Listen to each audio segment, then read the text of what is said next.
De retour sur le plateau de la tranche info sur Canal 10, place maintenant à l'échange dans notre focus. Et comme je vous l'annonçais avant la coupure publicitaire, nous recevons ce soir Rico Debs. Bonsoir.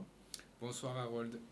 Alors, puisque Canal 10 va bientôt procéder justement à la diffusion du documentaire qui a été réalisé sur la vie de ton papa, on rappelle que ton père est Henri Debs, ce n'est autre qu'Henri Debs, donc un pilier, une fondation, on peut dire effectivement, de la musique antillaise. Moi, je vais vraiment te poser des questions sur l'homme. On veut savoir comment vraiment il était, comment il était effectivement dans son cadre familial, dans son cadre professionnel. On pense effectivement qu'il a eu une énorme influence sur toi, puisque tu es également producteur de musique, tu as aussi écrit ta page dans l'histoire de la musique guadeloupéenne, et on t'en félicite d'ailleurs, puisque tu as fait bon usage de ton legs finalement. Merci. Et donc, Henri Debs, qui était cet homme guadeloupéen, né ici, il n'est pas d'origine guadeloupéenne, enfin, il est guadeloupéen, né en Guadeloupe, origine libanaise. Parle-nous déjà de son arrivée, enfin l'arrivée de ses parents et de ses arrière-grands-parents ici, en Guadeloupe. Donc, à mon souvenir, il disait que sa famille était arrivée en 1865 en Guadeloupe, qu'ils ont fait beaucoup d'allers-retours, parce que bien sûr, c'était des commerçants. Donc, ils venaient vendre leurs produits en Guadeloupe, et puis ils restaient quelques mois, le temps d'écouler leur stock. Après, ils repartaient en bateau au Liban, racheter d'autres marchandises pour revenir les vendre en Guadeloupe. Et puis à un moment, il y a un membre de la famille qui a décidé de s'installer en Guadeloupe. Donc c'est comme ça, entre guillemets, qu'on va dire que les Debs sont arrivés en Guadeloupe. Et puis mon père est né en 1932 en Guadeloupe. À l'époque, les femmes accouchaient chez elles. Donc il est né à la rue Lamartine et à Pointe-à-Pitre. Donc son papa Farid, sa maman Julia. Voilà. Il te parlait souvent d'eux ? Pas trop, parce que mon père était quand même quelqu'un de très réservé, de très timide. C'était dur de pouvoir lire ses émotions. À certains moments, il se lâchait, mais en général, c'était un homme très renfermé sur lui-même, qui était très timide, introverti, et c'était pas facile des fois de savoir qu'est-ce qu'il ressentait sur un moment, quoi. Donc sa carrière artistique, c'était un petit peu son exutoire ? Tout à fait, tout à fait. Il vivait, il buvait, il mangeait par la musique. Et je pense que ça a été son moyen d'expression, de pouvoir faire transmettre des émotions. Et il a commencé au bas de l'échelle, hein. C'était d'abord un musicien. Mais même avant d'être... il n'a pas été directement musicien. Il a eu d'autres jobs, il a fait d'autres boulots justement avant d'arriver à la musique. Oui, il a arrêté l'école à l'âge de 13 ans. Il a commencé par balayer le magasin de son parrain, M. Mansour. Et de fil en aiguille, il faisait des petites affaires pour pouvoir essayer d'avoir son propre commerce. Donc, il a toujours aimé la musique. Il écoutait très jeune beaucoup de musique. À l'époque, le voisinage était très proche. Donc, on échangeait beaucoup avec les voisins. Donc, Pointe-à-Pitre, c'était une grosse famille à l'époque ? Voilà, exactement. Donc, il échangeait beaucoup avec les enfants des voisins. Et ils écoutaient beaucoup de musique, ils se sont intéressés très jeunes à la musique. Et puis, il y avait un prof de musique qui habitait à côté de chez eux. Et puis, très jeunes, ils ont demandé au monsieur d'écouter de la musique, puisque à l'époque, tout le monde n'avait pas les moyens d'écouter de la musique chez eux. Donc, ils allaient chez ce monsieur écouter de la musique et qui était musicien aussi. Donc, il leur a appris à jouer de la musique.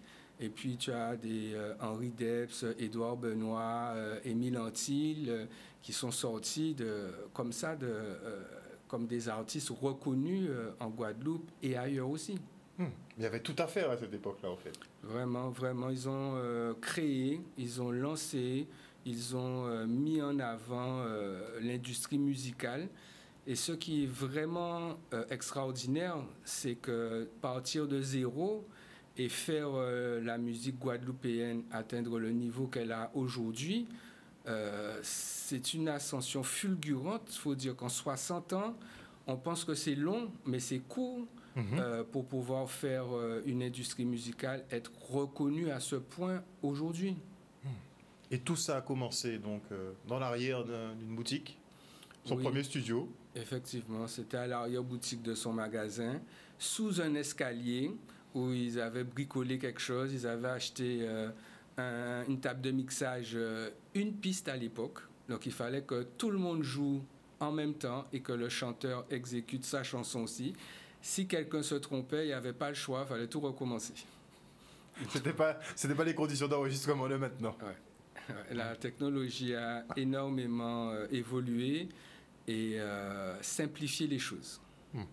On peut plus facilement, effectivement, produire de la musique, mais à l'époque, c'était un challenge, on peut dire ça. Vraiment, c'était un challenge de pouvoir produire un disque, ne serait-ce que d'arriver à ça. C'était déjà vraiment un challenge. En tout cas, il l'a réussi. Ça a fonctionné. Là, ça a plu. Est-ce qu'il était surpris? Ben, pour moi, mon père, il a déjà l'extraordinaire chance d'être un musicien. Donc, il comprend la musique, il joue la musique, il va dans des balles dans toutes les communes. Quel instrument il maîtrisait? Énormément. Hein. Il a joué de la guitare, du piano, de la contrebasse. Il a essayé aussi un peu le saxophone. Il est multi-instrumentiste. Donc, il pouvait déjà sonder le public, voir qu'est-ce que le public aimait et pas. Et après, par la suite, ce qui est assez extraordinaire aussi, c'est que dans son groupe d'amis, de son voisinage, il y avait énormément de talent. Si on regarde, toutes ses premières productions sont faites avec ses amis. Donc, ils se connaissaient depuis très longtemps, ils s'entraînaient tout le temps aussi. Donc, il y avait une sorte de fluidité dans la façon de jouer, de comprendre la musique. Et puis, au fur et à mesure, ils ont commencé à monter leur groupe. Ils avaient énormément de succès. Et de fil en aiguille, mon père est devenu producteur. Ensuite, il avait une boîte de nuit où son groupe jouait tous les samedis soirs. Et après, il a ouvert son magasin. C'était quoi le nom de la boîte déjà? Le Club 97.1. Club 97.1. Et il n'y a pas un lien entre lui et le 116? Non. Non? Non. Parce qu'il me semble que son magasin était 116 rue, justement, à Bois-de-Lapide. Je me suis dit, peut-être. Je n'avais pas bien compris. C'est qu'à l'époque, il y avait une boîte qui s'appelait le 116 aussi. Oui. Donc, voilà. Le 116, rue Frébeau, c'est où est-ce qu'il a fait son deuxième magasin, parce qu'il a commencé dans un petit magasin au 43 rue Frébeau, qui était beaucoup plus petit qu'au 116. Et après, il a vraiment mis son bureau, son magasin. Il s'est installé au 116, oui. Très bien. Tu t'es bien renseigné. Ah non, mais grand monsieur oblige. Donc il faut qu'on sache tout maintenant de sa vie, n'est-ce pas? Donc il y a le premier documentaire justement qui a été réalisé sur lui, Studio Debs, on l'a dit. Il pourra être diffusé sur Canal 10, mais le monde aussi pourra apprécier effectivement la vie donc d'Henri Debs. Il y a sa carrière musicale donc qui démarre très fort. Donc il va faire des représentations un peu partout en Guadeloupe et il rencontre ta maman. Voilà. Est-ce qu'il t'a raconté ça? Oui. Est-ce qu'il vous a raconté ça? Oui, bien sûr. Donc, ma mère était fan de lui.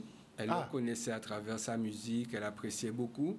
Et puis, elle allait tous les samedis soirs au club avec ses cousines, dont Marilyn Sarkis, Nicole Sarkis, boire un verre, danser, écouter la musique. Et puis, un jour, mon père a été vers elle. Ils ont fait connaissance et puis, bon, ils se sont jamais quittés.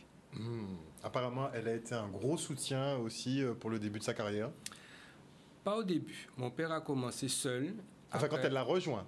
Voilà. À partir du moment où elle l'a rejoint, exactement. Apparemment, elle a beaucoup aidé. C'est-à-dire que mon père, il s'est fait d'abord seul et il était entouré de ses frères. Il avait Philippe Debs qui l'aidait beaucoup. Il y avait Georges Debs en Martinique qui le représentait. Parce qu'il avait la boutique en Guadeloupe, il avait une boutique en Martinique aussi. Il n'avait pas, c'était la boutique de son frère. D'accord. Il avait acheté le local pour son frère, pour l'aider, parce que mon père était quelqu'un de très famille. Il aimait beaucoup ses frères et sœurs et il les a beaucoup aidés. Et ils étaient tous dans la musique en fin de compte. Il avait sa sœur Eva, qu'il avait acheté un magasin pour elle aussi à la rue Nausière, qui s'appelait Discorama. Son frère Georges en Martinique le représentait. Ils ont fait des coproductions ensemble à l'époque, les Malavoie, les Perfecta, les Lola Martin. Donc, ils ont beaucoup travaillé ensemble. Il y a son frère aussi à Paris, Jean Debs, qui a Il y avait une boutique aussi à Paris. Voilà. Et donc il a mis tout le monde dans la musique avec lui. Et après, il a rencontré ma mère. Ils se sont mariés et ma mère a vraiment ordonné tout ça. C'est-à-dire qu'au début, mon père, c'est un artiste. Donc, c'est pas quelqu'un qui est très administratif, très organisé. C'est quelqu'un qui est plus dans l'émotion, dans la création artistique. Et puis, elle a vraiment donné un côté rigueur, discipline au travail, organisation. Et je pense que sans ça, mon père n'aurait pas pu faire tout ce qu'il a fait. Parce qu'il savait qu'il pouvait se reposer sur elle, qu'elle s'occupait des tâches un peu ingrates, la comptabilité, les commandes, payer les chèques, faire les factures. Et lui, il pouvait vraiment se consacrer à cette musique. De leur rencontre, ils ont 2 enfants? Non, un seul. Un seul. Un seul. Donc tu es le seul fils effectivement de Henri Debs et de ta maman, donc Marie-Rose. Rosemary, pardon, qui va décéder. Oui. Malheureusement, peu de temps après. Est-ce que tu as des souvenirs d'elle? Ma mère est décédée en 2009. Tu étais jeune. 2009. Donc c'est pas si vieux que ça, mais le temps passe si vite. Donc des fois, moi j'ai l'impression que c'était hier. Parce que on avait une relation fusionnelle. Et puis,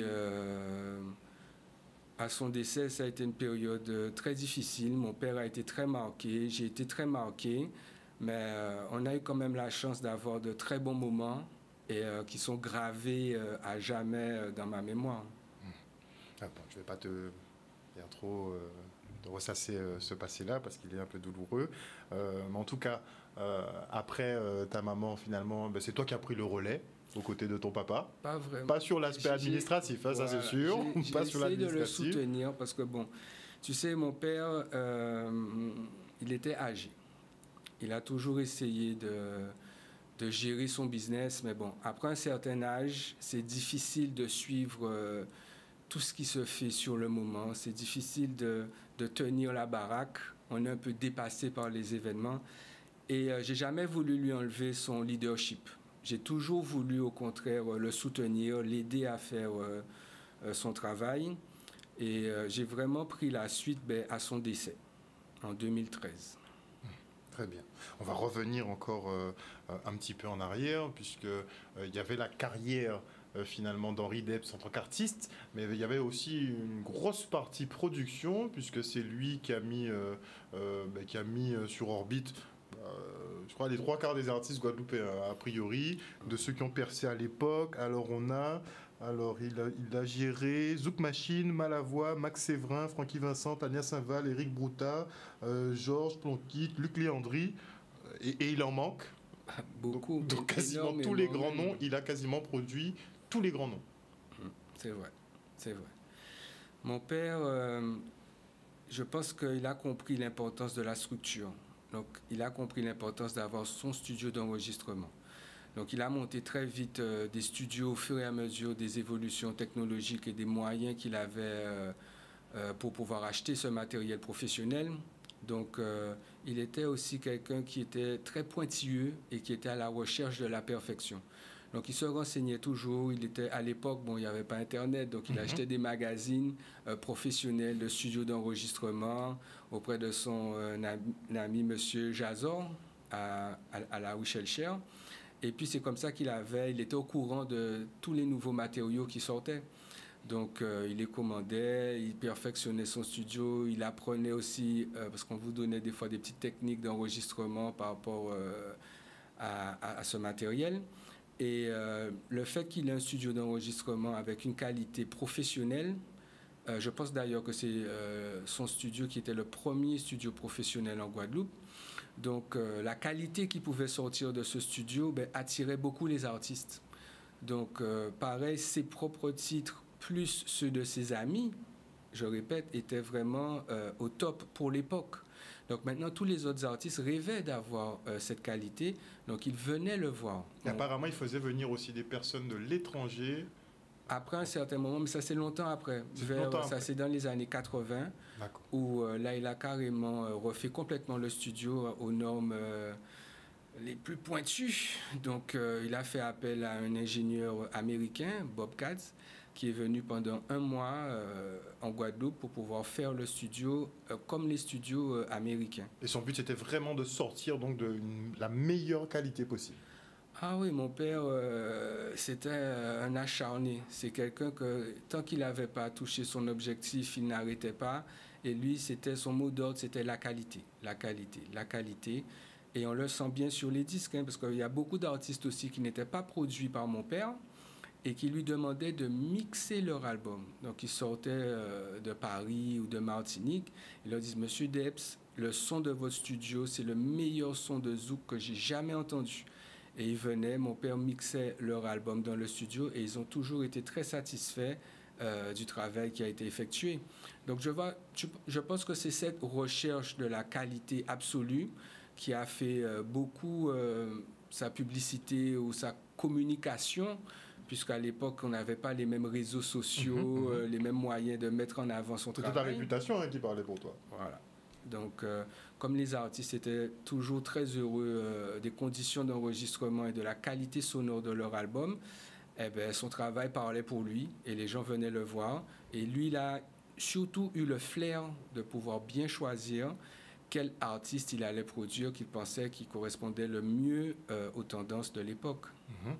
Et il y avait des choses assez particulières parce que, comme on disait un peu plus tôt, tout était à faire à cette époque-là, puisque ça n'existait pas avant, hein, pas de CD. Il n'y avait pas de repère. Il n'y avait aucun repère, donc c'est eux qui ont tâtonné et qui ont mis un peu les règles en regardant un petit peu les influences à gauche, à droite, les influences guadeloupéennes.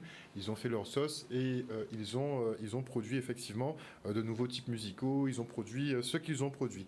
Mais quand on regarde bien, on m'a dit qu'à l'époque, on n'était pas obligé de savoir chanter. Que la plupart des gens, justement, c'était pas un milieu qui était professionnalisé, et donc qui ne savaient pas forcément chanter. Et que ça reposait beaucoup donc sur l'ingé son, au final.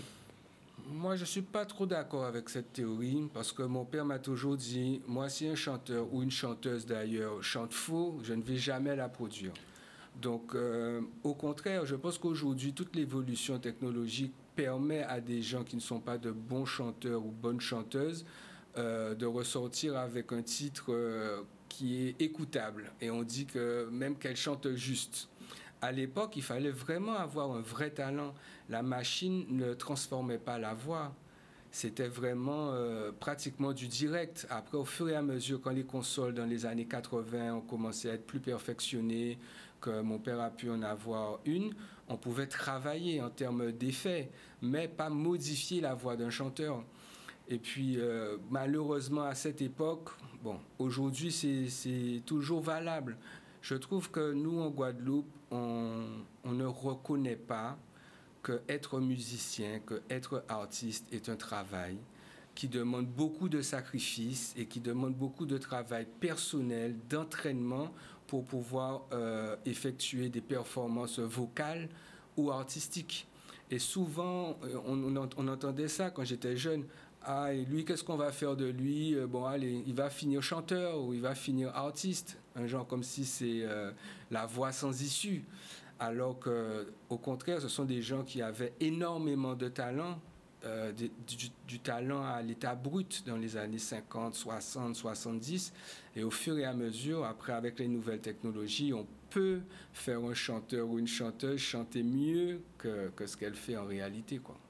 Mais on a déjà beaucoup de difficultés finalement parce qu'il y a beaucoup de talent, hein. Il y a beaucoup d'appelés, peu d'élus finalement, il y a beaucoup de talent, mais c'est vrai que la difficulté c'est plus au niveau du financement, c'est arriver à trouver quelqu'un qui vous suit, donc un beau producteur qui accepte de mettre les fonds pour vous produire quelque chose de qualité et qui assure effectivement une carrière derrière.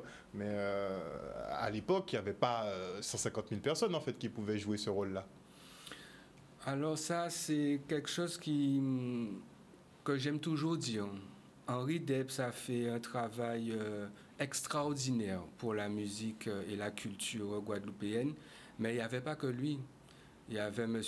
Raymond Cellini, il y avait M. Lizo, qui eux aussi ont apporté leur pierre à l'édifice et qui ont fait des disques qui ont marché très bien. Donc maintenant, je pense que c'est plusieurs producteurs qui ont vraiment porté cette musique. Donc il y avait une vague de producteurs à l'époque vraiment qui l'ont porté. Exactement. Chacun avec leurs moyens, mais les produits étaient vraiment d'une très bonne qualité. Et Parce que tout le monde veut mettre un billet quand ça fonctionne déjà. Mais quand on découvre un artiste et qu'il faut le faire percer, là, c'est une autre affaire. oui, c'est sûr. Mais l'époque aussi était différente. La musique s'écoutait différemment, se consommait différemment. Et, euh, et aujourd'hui, il y a une nouvelle façon de consommer. Et il y a eu des nouvelles créations, des nouveaux styles musicaux. Même dans la création, c'est une nouvelle façon de créer la musique aussi. Donc, l'industrie musicale a connu un gros bouleversement dans les 20 dernières années, qui, à mon sens, sur certains points, est positif et sur d'autres points, un peu négatif. Mais comme on dit, il faut vivre avec son temps, respecter le travail aussi de tous les anciens, parce que si aujourd'hui le zouk est respecté à travers le monde, hein, on écoute du zouk aux États-Unis, en Afrique, en Chine, en Europe, c'est parce qu'il y avait ces personnes-là, ça, qui peut-être elles n'étaient pas formées, qui avaient pardon, moins de moyens de communication que nous avons aujourd'hui. Largement. Mais sans ce travail-là, la musique guadeloupéenne aujourd'hui n'existe pas. C'est sûr. Oui, il faut le dire. Parce que je trouve aussi qu'en Guadeloupe, on ne respecte pas assez nos anciens. C'est vrai. C'est toujours facile de critiquer. Ouais, monsieur a fait ci, il a fait ça à telle époque, mais c'était bidon. Mais si aujourd'hui on est là aujourd'hui, c'est parce qu'eux, ils l'ont fait. Et eux, ils n'étaient pas parfaits.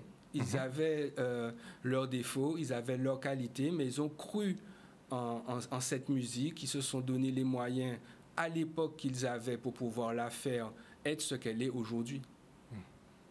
Comment, comme tu dis, hein, il y a des personnes effectivement qui vont bien recevoir ta musique, d'autres qui seront un petit peu beaucoup plus médisantes, n'est-ce pas, et beaucoup plus critiques. Quand lui arrivait avec tous ces styles musicaux et puis ces chansons bon, qui restent dans nos têtes, est-ce qu'il y a eu beaucoup de critiques à ce moment-là? Toujours, toujours. Dès qu'un artiste venait pour être produit par mon père et il n'aimait pas ou pensait que le projet n'allait pas fonctionner, il leur disait non.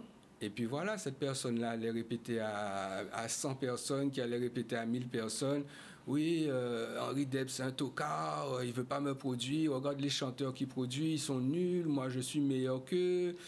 Donc, il y a toujours du positif et du négatif. Même sur certains titres, à certains moments, on disait, ah oui, Debs produit des chansons un peu cochonnes, Oui, un peu oui. grivoises. Oui. Il veut, il veut mettre des trucs dans nos têtes, des trucs et tout ça. Mais ça fait partie de Il a eu un l'industrie. peu comme le bouillon, la soca, tout ça. Exactement. Il avait Aujourd'hui, déjà...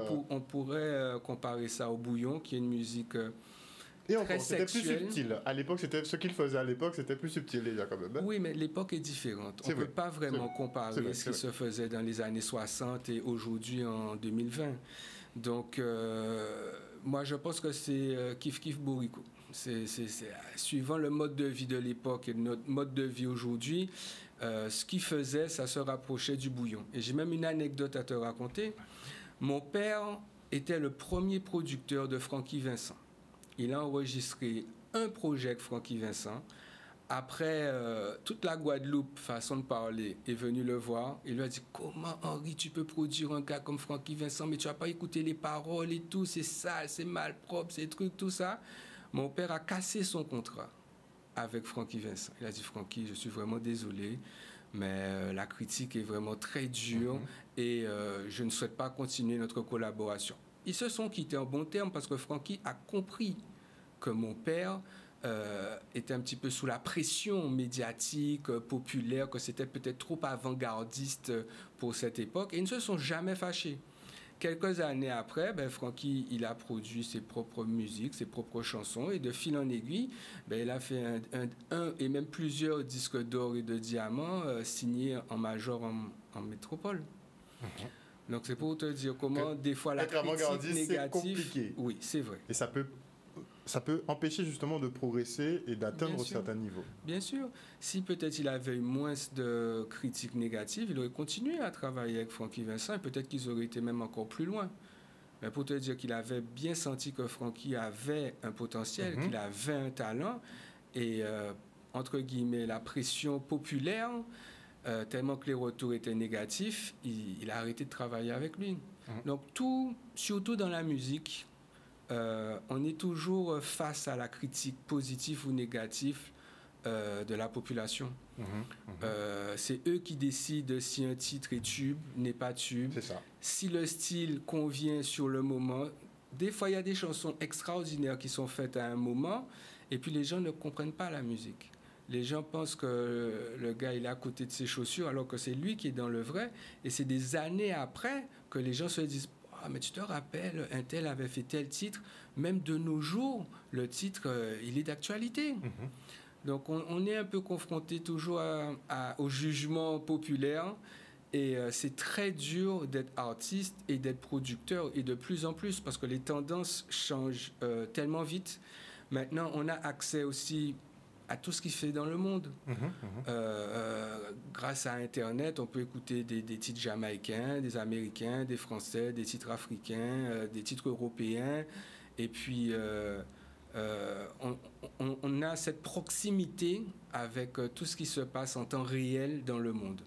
Donc maintenant, les artistes, ils doivent aussi faire une sorte de compromis entre leurs convictions artistiques et ce qui se fait, qui fonctionne. Donc, c'est vraiment pas évident d'être artiste et d'être producteur en ce moment. Et à l'époque, on imagine aussi que ça devait être compliqué quand même oui, pour mais lui. C'était pas les mêmes problèmes. C'était pas les mêmes problématiques. C'est pour ça que je t'ai dit, l'industrie fonctionnait de manière différente. Et à mon avis, quand on était en Guadeloupe, on avait moins accès à ce qui se faisait à l'extérieur. Même oui, s'il mais y avait des disquaires. tous les consommateurs étaient un petit peu captifs des albums qui étaient disponibles chez le disquaire. De leur zone géographique aussi. Tu étais cantonné à ta zone géographique. Mais ça ne te garantissait pas non plus de vendre des vinyles, de vendre des albums. Oui, au fur et à mesure des années, je l'ai bien vu dans le magasin de mon père. Pareil, hein, les gens, pour voyager, c'était beaucoup plus facile. Il y avait l'avion, parce qu'il faut se rappeler que dans les années 50, il n'y avait pas encore l'avion. Donc les gens, pour voyager, c'était que par le bateau. Un mois de traversée. Voilà. Donc au fur et à mesure des avancées technologiques, les gens peuvent voyager, voir autre chose, écouter d'autres choses aussi, ramener des choses aussi au pays. Donc au magasin, on était pratiquement spécialisé en musique antillaise.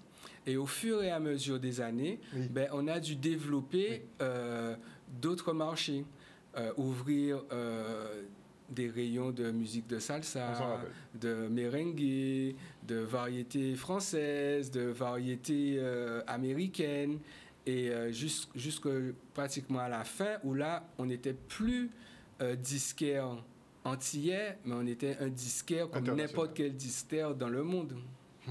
En tout cas, les productions guadeloupéennes ont toujours été présentes.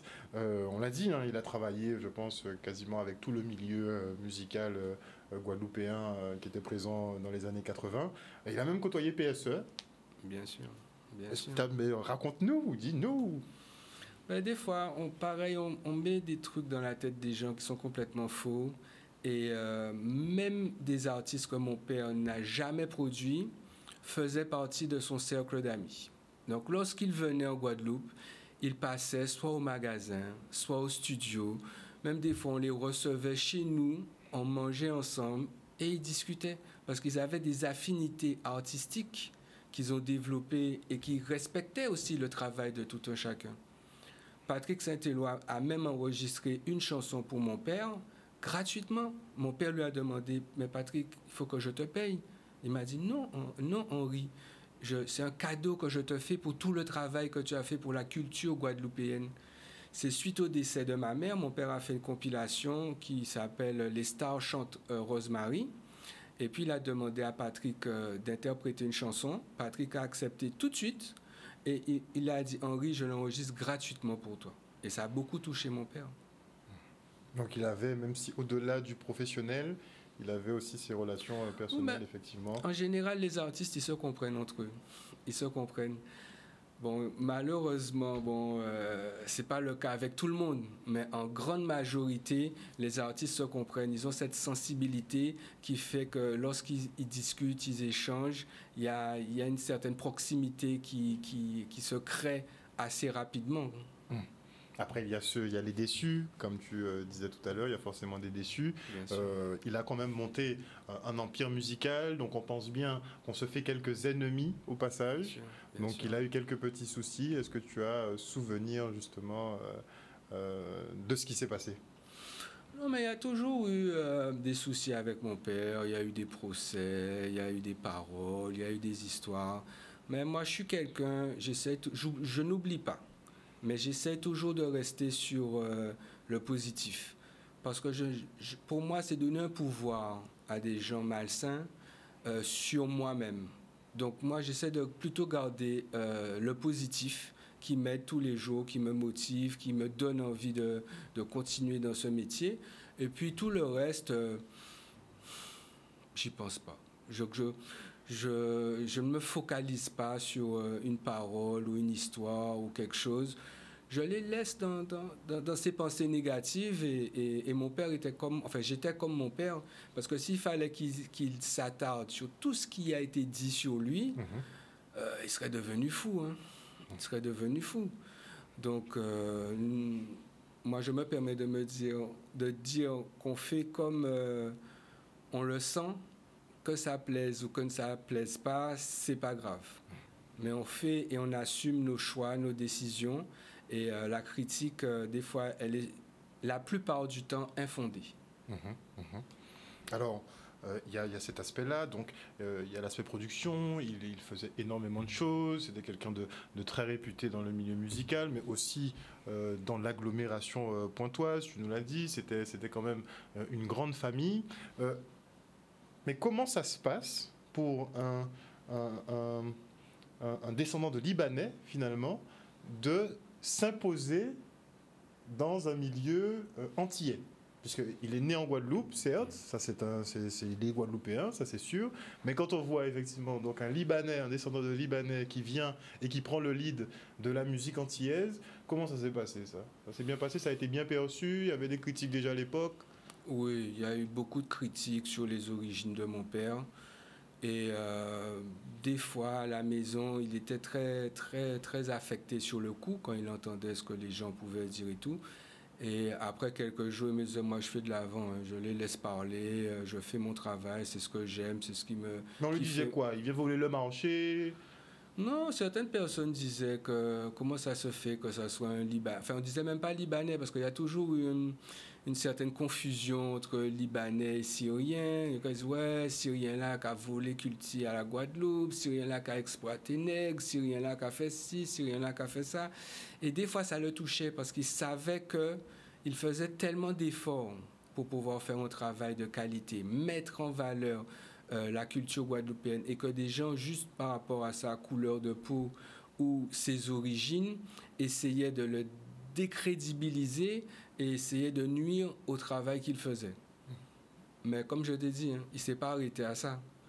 Il a dit, voilà, je laisse les gens dans leurs mauvaises pensées, dans leur négativité, dans leur méchanceté. Moi, je sais quel travail que je fais, que je le fais bien, et je trace ma route. Mais est-ce que ça n'a pas un peu fermé? Jamais. Mais sinon, il aurait arrêté. Il aurait arrêté parce que, bon, c'est quand même flagrant. Hein. Mon père, il a travaillé avec des artistes guadeloupéens et aucun d'entre eux est d'origine libanaise. Donc, si ça l'avait tant affecté que ça, peut-être, comme tu dis, se serait retiré ou trouvé une porte de sortie, je sais pas. Mais il s'est jamais arrêté à la méchanceté, à la jalousie des gens parce qu'il savait quel travail qu'il faisait, quel homme qu'il était. Et il était, je pense, beaucoup plus respecté par les Guadeloupéens que méprisé. À mon avis, c'est vraiment les gens qui étaient jaloux ou des gens qu'il a refusé de produire, qui ont essayé de dire toutes sortes de choses afin de déstabiliser, de l'empêcher de continuer son évolution. Mais c'est pas parce qu'à l'époque, la communauté avait peut-être du mal à s'implanter dans la ville? Moi, j'ai pas souvenir de mon père me disant qu'il avait du mal à s'intégrer en Guadeloupe, hein. Pour te dire même, C'est plus mon effectivement quand il a grand-père, percé que là, les problèmes, voilà, je pense. on a commencé à le Mais souligner. pour te dire juste un petit truc, hein, mon grand-père, les premières fois, ou mon arrière-grand-père, les premières fois quand il venait en Guadeloupe, il n'avait pas de maison. Il demandait de la charité aux gens pour dormir dans les tables tous les soirs. Il sillonnait la Guadeloupe à pied. Et j'ai pas souvenir qu'il m'ait dit qu'il est dormi à la Belle Étoile. Donc ça veut dire qu'il y a des Guadeloupéens qui l'ont accueilli, qui l'ont offert presque un repas, je serais tenté de te dire, et de dormir sur leur terrain gratuitement. Donc au niveau de l'intégration de mon père en Guadeloupe, la question ne s'est jamais posée. Beaucoup de gens me disent, si le zouk aujourd'hui est connu, c'est grâce à ton père. Moi, j'aime rester dans une justesse. Je dis oui, il a fait beaucoup, mais il n'y a pas que lui. Il y a d'autres producteurs aussi qui ont fait un gros travail. Mais merci beaucoup, ça me touche. Tu vois? Donc, c'est vraiment sur une infime partie, je ne sais même pas si on peut dire infine, hein. C'est vraiment plus qu'infine de gens par méchanceté, par jalousie, qui ont tout de suite essayé de dire ouais, blanc, noir, monter les gens les uns contre les autres, alors que tout se passait très bien et tout s'est toujours bien passé avec tous ces artistes. Le temps passe.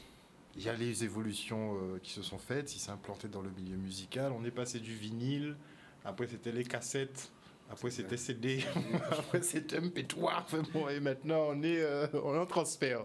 Maintenant c'est téléchargement. Comment il a abordé un petit peu tous ces virages-là? Ben, tu sais, un truc qui m'a toujours impressionné avec mon père, c'est sa faculté à s'adapter et à comprendre les tendances et le monde, comment il fonctionne.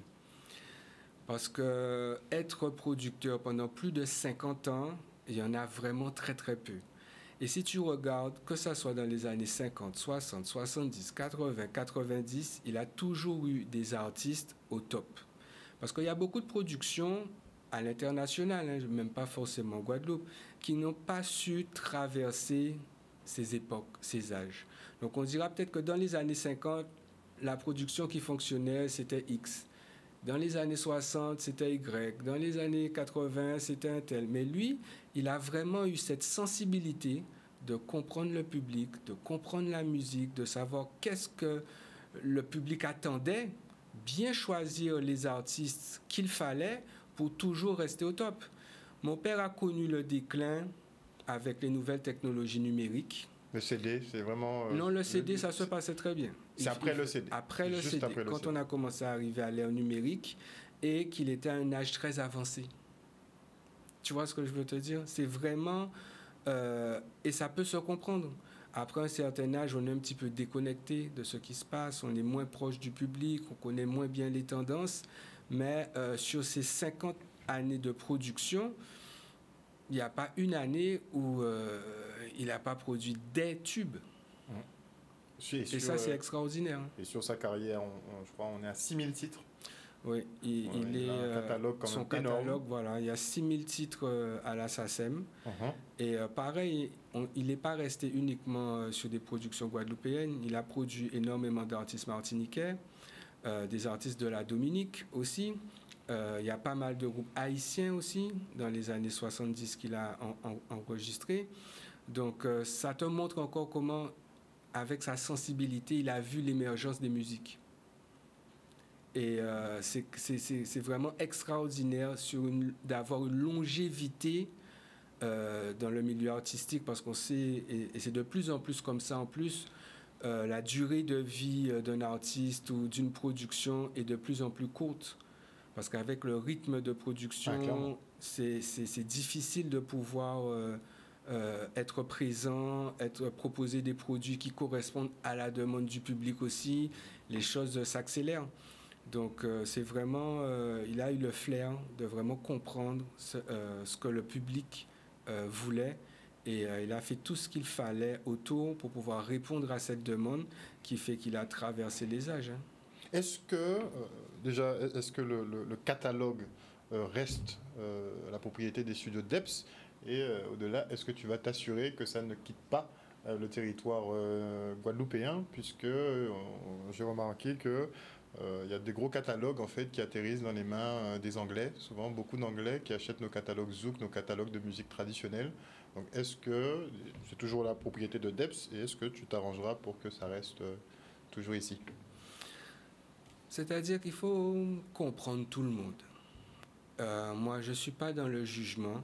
Je comprends qu'il y ait certaines productions, certains éditeurs qui, par manque de moyens, par besoin de financement, sont obligés de vendre leur catalogue pour des sociétés plus importantes qui ont les budgets, les équipes pour pouvoir travailler la musique. Maintenant, jusqu'à l'heure d'aujourd'hui, j'ai réussi à conserver la totalité du catalogue de la production de mon père, ce qui n'est pas chose facile. On essaie de la restaurer aussi. Tu as des petites demandes là, je pense, à droite, à gauche. Beaucoup de demandes même, à gauche, à droite. Beaucoup. Pour essayer. On essaie de restaurer aussi tout ce qui s'est fait en vinyle.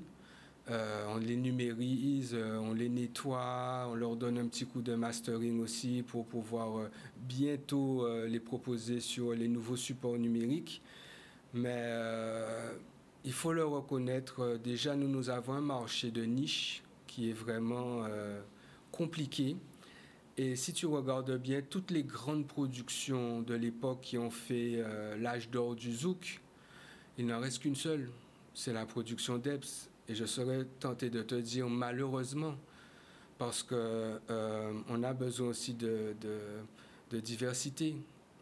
Et c'est pas tâche facile d'avoir une production aujourd'hui. Et c'est pour ça qu'il y a beaucoup d'artistes qui s'autoproduisent aussi. C'est un nouveau phénomène qui s'est mis en place depuis quelques années maintenant. Et je trouve que c'est positif. Parce que si, et moi j'en fais partie, je ne dis pas ça pour les autres, je suis dedans aussi. Quand les productions n'ont pas les budgets, n'ont pas les moyens de pouvoir produire un artiste, ben, il ne va pas rester chez lui et dormir ou chercher un travail qui ne le correspond pas. Donc maintenant, il faut tirer un chapeau aussi à toute cette génération d'artistes qui ont su se prendre en main, trouver des studios, trouver des financements, s'autoproduire, pouvoir commercialiser leurs projets, communiquer là-dessus. Et je pense que ça, c'est une évolution positive, parce que les grandes productions, comme a connu la Guadeloupe, ce temps est révolu, il est fini. Surtout avec les nouvelles façons de consommer la musique, parce qu'à l'époque, bon, pouvait y avoir un titre qui plaisait sur un album, mais tu étais obligé d'acheter l'album si tu voulais écouter cette chanson en particulier. Donc, maintenant, on n'est même plus obligé d'acheter, on peut juste streamer. Tu as ton abonnement et tu streames, tu n'achètes même plus. Donc, je voulais passer une petite parenthèse. C'est bien le stream, mais acheter aussi des albums de temps en temps, surtout les productions locales. C'est très important aussi que plus de fonds aillent directement dans les poches des producteurs et des artistes. Oui, effectivement, ça aussi, c'est bon. Après, moi, pareil, je comprends. On vous donne quelque chose gratuitement et on vous donne la même chose où il faut payer. Ben, la crise économique, elle est présente pour tout le monde. Hein. Ce n'est pas que pour les producteurs ou que pour une certaine catégorie de personnes.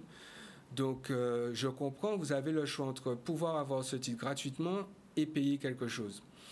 Il y a très peu de gens qui vont se dire, bon, je vais payer parce que je comprends que le producteur doit financer le projet, je comprends que l'artiste doit pouvoir gagner de l'argent aussi pour pouvoir boire, manger, payer sa voiture, payer son appartement.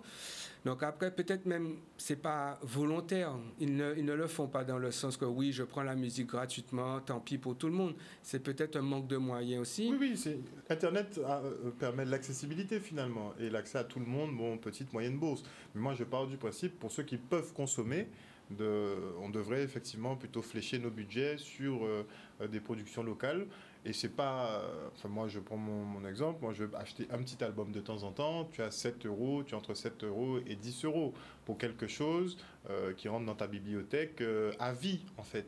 Et moi, c'est la consommation. On est justement passé sur une consommation très éphémère, très fast-food sur la musique, où on va écouter quelques fois le stream. 2 mois après, on a oublié le son. Et si tu ne retournes pas sur le stream, ben, en fait, tu ne vas jamais réécouter la musique. Moi, j'ai ma bibliothèque de sons. Moi, je vais te dire, je connais quasiment tous les sons de ma bibliothèque par cœur, puisque je vais toujours les relire, les relire, les relire. Tu sais, Harold, je te comprends parfaitement et c'est très important ce que tu viens de dire. Mais si on veut que la musique perdure, ben, techniquement... Et malheureusement, tu utilises un terme que j'ai utilisé bien souvent. J'ai dit, on ne fait plus de musique, on fait de la fast musique. C'est-à-dire qu'avant, il y avait cette passion autour d'un artiste où on voulait avoir son album, ouvrir, regarder lire les paroles, Oui, regarder les remerciements, et puis on gardait précieusement cet album, on le rangeait, on le conservait. Aujourd'hui, c'est une question de tendance. Très peu de gens suivent un artiste, conservent les titres. C'est-à-dire qu'aujourd'hui, il sort un titre, le titre est beaucoup diffusé, ils écoutent 200 fois par jour le titre. 2 mois après, il y a un nouveau titre qui sort, ils ont déjà oublié le titre qui est sorti il n'y a pas si longtemps que ça, et ils écoutent le nouveau. Et comme tu dis, ils ne le stockent même pas, ils l'écoutent jusqu'à ne plus pouvoir l'écouter, et après, ils passent à autre chose. Donc, c'est la façon de consommer qui est différente.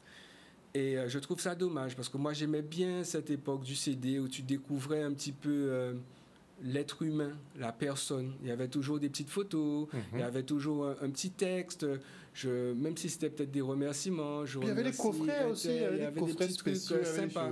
Aujourd'hui, faire une pochette pour un album ou pour un single en numérique, c'est même pas si important que ça. Des fois, les trucs sont faits vite fait, c'est juste marquer le nom de l'artiste et puis basta. Parce que les gens ne conservent pas ça, ça n'a pas une importance, c'est pas un élément marketing. En tout cas, ton père a essayé de faire vivre le CD le plus longtemps que possible, puisque même à l'époque où il aurait pu arrêter, il a conservé son activité de disquaire. Je me rappelle que vos boutiques, c'était les derniers magasins, effectivement, où on pouvait trouver des CD. Donc on a perdu un petit peu tout ça. Les choses avancent, le monde bouge, le monde change.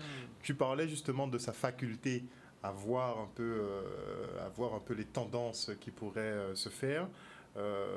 Toi, tu as créé aussi, tu as ta société de production. Et on t'a beaucoup connu à l'époque parce que tu as fait émerger finalement le style hip-hop dancehall en termes de diffusion, puisque bon, c'était... fallait connaître déjà, fallait savoir qu'il y avait les cassettes à l'époque, machin, sur ce type de musique. Et toi, tu es arrivé et tu as produit des personnes, je ne pense pas que grand monde aurait mis un billet sur leur tête. Hein. Par exemple, je pense à Fockley, des gars comme ça. Ça devait être très délicat à l'époque. Quand tu es venu et que tu as présenté justement un petit peu ton projet à ton père, comment il a réagi? Il était emballé tout de suite ou bien il t'a dit, bon Rico, on va cadrer ça ensemble? Ça s'est passé un petit peu bizarrement. C'est-à-dire qu'à la base, moi, je ne voulais pas être producteur. Je voulais repérer des artistes, je voulais les manager, les accompagner, faire un projet et soumettre la production à mon père. Et puis quand je lui ai parlé de mon projet, il m'a dit, bon, fiston, c'est pas trop mon truc. Moi, je peux t'aider à monter ta boîte. Si c'est ce que tu as réellement envie de faire, eh ben, deviens producteur. Moi, je vais t'aider de mon mieux, mais moi, produire ces nouvelles tendances, j'y crois pas trop. D'accord. Donc, c'est ce qu'il a fait. Il m'a aidé. Bien sûr, au début, moi, j'y connaissais rien. Donc, c'est tout ce que j'ai fait au début, c'était avec le soutien de mon père et de ma mère aussi, parce que administrativement et tout... c'est elle qui m'a tout expliqué, qui m'a aidé, parce que mine de rien, ce sont des choses, si tu connais pas, c'est compliqué, hein, faire monter des budgets et gérer la comptabilité. Donc, ils m'ont vraiment soutenu à 2000%. Et moi, je suis quelqu'un, soit j'y vais pas. Donc, j'y croyais beaucoup. Je me suis dit, bon voilà, Et je vous dis la vérité, hein. Il y a 2 personnes qui m'ont poussé à commencer la production. C'est mon père, bien sûr, et Don Miguel en Martinique. Don Miguel. Don Miguel en Martinique. On aurait plutôt cru à de la concurrence. Non, moi je me suis jamais senti en concurrence avec Don Miguel parce que Don Miguel, il a commencé déjà avant moi. Avant que je commence à produire, j'écoutais les productions de Don Miguel. Je trouvais qu'il y avait une super bonne qualité. Et je me suis dit, mais si Don Miguel arrive à produire des artistes reggae, dancehall, reggae à l'époque, et lui-même était artiste, hein, il a commencé en tant qu'artiste, et je connaissais ses chansons, j'écoutais ses chansons, je dansais sur ses chansons en soirée. Je me suis dit, bon, ben, si Don Miguel il arrive à faire ce travail en Martinique et lancer ces jeunes artistes martiniquais qui étaient très talentueux, que moi, je pense que j'ai tout ce qu'il me faut pour pouvoir le faire aussi. Donc ça a été une source de motivation, Don Miguel. Il m'a permis de me faire voir que c'était possible. Donc avec le constat, je me suis dit, bon, ben moi j'y vais, mais j'y vais à fond. Et j'ai pris des risques, des fois ça a fonctionné. Avec des profils très particuliers. Enfin, pour l'époque, en tout cas. J'aime pas qu'on dise ça, parce qu'il y a des cas dans le zouk aussi. Hein. On n'en parle pas trop, c'est très caché, ces trucs, tout ça. Mais les artistes reggae dancehall ne sont pas les pires artistes que j'ai connus. Non, c'est pas vraiment sur le style musical, c'est que les personnalités même. La personnalité, par exemple, de Focli, son premier album, c'était Indiscipliné, c'est pas pour rien. C'est le deuxième. Le premier, c'était ISGGDN. Ah ouais, Grand Jordaneg. Mais on sent que Focli, c'est un personnage, c'est vraiment une personnalité, c'est c'est un gars à part. Tu sais, il faut... Bon, je peux en parler parce que je le connais très très bien. Il faut pouvoir comprendre que chaque personne, ils ont leur histoire. Il y a un passif. Il y a des joies, il y a des douleurs, il y a des cicatrices, il y a des trucs qui te forment, qui te forgent. Et puis, c'est vrai que Focli avait un fort caractère, mais c'est par rapport à sa vie et son expérience. Mais c'est toujours un bon gars, Focli. Non, on ne dit pas du tout le contraire. Mais pour produire, des fois, moi, il peut y avoir une confusion. Donc, c'est pour ça que je veux que... Non, c'est pas sur cet aspect-là. C'est sur l'aspect artistique, comme je te dis, le plus compliqué finalement pour un artiste, c'est pas d'être talentueux, c'est d'avoir un producteur qui va venir et qui va mettre un billet sur toi et qui va te permettre justement d'exprimer ton talent. Ouais. Et sur ce type de profil-là, à l'époque, je pense pas effectivement, si même ton père t'a dit bon, sur ce milieu-là, j'y vais pas, je pense pas qu'à l'époque, tout le monde aurait fait ce pari-là. Oui, je comprends mieux ce que tu veux dire. Et effectivement, c'est vrai. Hein. À l'époque, même un artiste guadeloupéen qui avait déjà du succès, Daddy Yod, il était produit en métropole. Et c'est un Guadeloupéen, Daddy Yod. Hein. Donc, c'est vrai que les producteurs de l'époque n'ont pas peut-être cru ou ont vu que c'était peut-être un petit peu trop risqué et se sont confortés dans leur musique habituelle. Et bon, moi, j'ai 19, 20 ans. Moi, j'écoute du Bob Marley, j'écoute du Wu-Tang Clan, du Dr. Dre. Et je me rends compte qu'il y a des gars qui font la même musique en Guadeloupe, en créole. Je me dis, c'est ça que je veux faire. Moi, je veux pas faire du zouk, je veux pas faire de la biguine. Moi, c'est ça que je veux faire. Donc, j'y crois fort dès le début. C'est vrai que quand j'ai commencé, il n'y avait aucun producteur. J'étais vraiment le premier producteur à promouvoir cette musique et les artistes. Et au fur et à mesure, après, il y a des producteurs qui ont commencé à ils ont emboîté le pas quand ça a fonctionné. Ouais.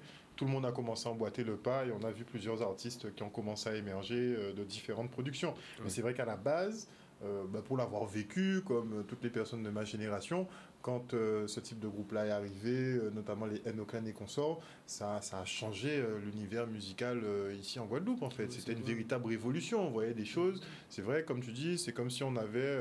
on était très orienté États-Unis, qui avait le lead déjà à l'époque, qui l'ont toujours de toute façon en termes de production artistique. Et c'est vrai qu'on a vu des gars de chez nous qui étaient vraiment talentueux, qui chantent dans notre langue. Et c'est vrai que ça nous a, en tout cas moi, ça m'a énormément marqué. Je me rappelle, on courait, enfin moi, après les cours, je courais pour aller dans la voiture de maman pour écouter la radio, pour écouter tes artistes, en fait.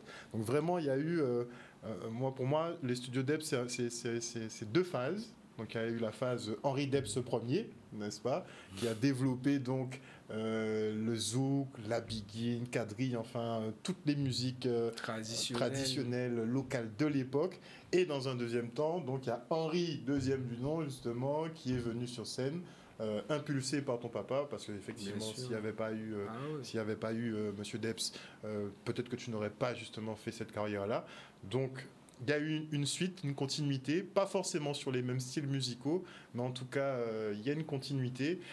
Est-ce que tu penses, et avant de se quitter justement, que l'aventure Debs va continuer encore longtemps? Est-ce que toi, tu vas pas raccrocher, c'est sûr, toi, tu vas rester dedans. Mais est-ce qu'après, tu vas voir pour que moi, ce qui m'importe, et je pense aux Guadeloupéens aussi, c'est qu'est-ce qui va advenir de l'héritage, justement, d'Henri Debs à un moment donné. Tu sais, comme je l'ai dit, hein, on essaie de se battre avec les moyens qu'on a. On essaie de préserver au maximum. Bon, moi, je suis marié, j'ai 2 enfants, et mes 2 enfants, ils adorent la musique. C'est bon signe, ça sent bon. Ma fille, elle joue au piano. Mon fils, il fait de l'initiation à la musique. Il est plus jeune. Ma fille a 8 ans, mon fils a 4 ans. Et depuis quelque temps, on demande à mon fils, qu'est-ce que tu veux faire quand tu seras plus grand? Il dit, moi, je veux être producteur comme mon père. Ah ben voilà. Eh ben voilà. Donc, je pense que ça devrait bien fonctionner, cette histoire-là. En tout cas, on souhaite longue vie au studio Debs. On souhaite, moi je le dis, hein, moi je souhaite qu'effectivement vous arriviez à conserver ce catalogue-là, même si c'est vrai que la musique doit circuler, ça doit bouger, mais ce serait bien que la dernière grande maison de production de Guadeloupe garde effectivement l'histoire de la musique guadeloupéenne. Et une dernière toute petite question avant de se quitter, j'en profite de t'avoir sur le plateau. Est-ce que la série Wish, ça parle de la famille Debs? Non. C'est pas un petit peu inspiré de la famille Debs? Je sais pas, peut-être ou peut-être pas, mais pareil, je trouve que Julien Dalle, il essaie de faire un travail extraordinaire. Après, pareil, peut-être qu'il s'inspire du contexte guadeloupéen. Ça ressemble beaucoup, hein? Pour pouvoir justement mettre en valeur. Il ne peut pas faire une série qui va ressembler à une série américaine ou une série européenne. Donc je pense qu'il s'inspire de beaucoup de choses qui se sont faites en Guadeloupe et je trouve ça très bien. Très bien, parce qu'on n'est pas là pour copier les gens, on est là peut-être pour s'inspirer, qu'ils nous donnent des idées pour pouvoir faire des choses, mais on doit pouvoir mettre en valeur notre patrimoine, notre musique, notre culture.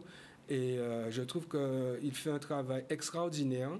Et j'espère vraiment que sa série va avoir beaucoup de succès.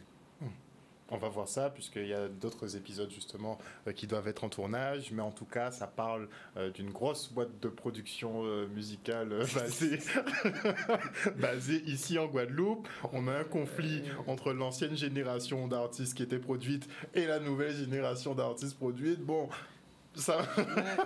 nous bédiaille. Sur le coup, moi, je n'ai jamais eu ce problème. C'est-à-dire que tous les artistes de la génération reggae, dancehall, hip-hop, j'ai toujours senti un profond respect pour les anciens. J'ai jamais entendu un gars me dire « Ah ouais, mais ton père est dépassé, hein, ah, ton père il est pas bon, ah les artistes de ton père sont nuls ». J'ai jamais connu ça.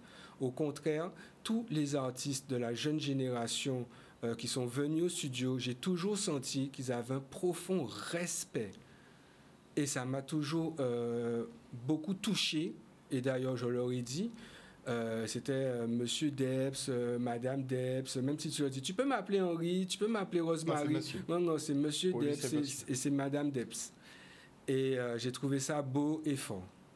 Merci beaucoup Rico d'être venu sur ce plateau ce soir pour nous parler donc de ton père Henri Debs et de ce documentaire Debs Studio qui sera diffusé aussi sur Canal 10 Télévision. Merci beaucoup d'être venu retracer une partie de la vie de ce grand homme en tout cas qui a écrit l'histoire, une grande partie de l'histoire musicale de ce département et franchement on lui tire notre chapeau pour ses 50 ans de travail acharné, 60 ans ans, attention.